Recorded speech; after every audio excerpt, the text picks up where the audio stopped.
marching on Parliament, demanding the government rein in its wave of cuts. Among the protesters are politicians, celebrities and union leaders, all upset with the blanket austerity imposed by London. We can cross now live to RT's Sarah Firth, who's standing by. Sarah, so a good turnout at the march then?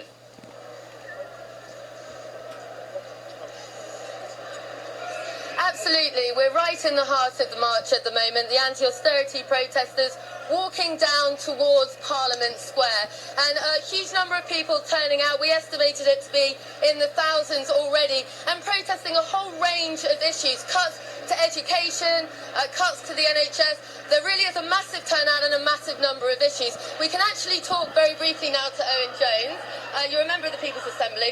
Look, so many issues here today. Hard to kind of distinguish exactly what's at the heart of this movement. Well, there's lots of different issues. The fight for a living wage, fight for proper housing, fight for workers' rights, fight for public ownership of the banks, for tax justice, against tax avoidance and so on.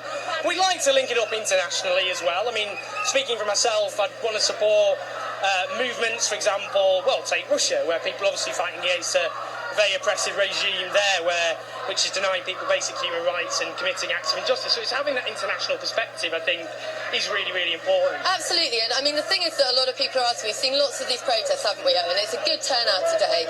But look, is it going to make a difference? And if so, what? Because the economy's getting better.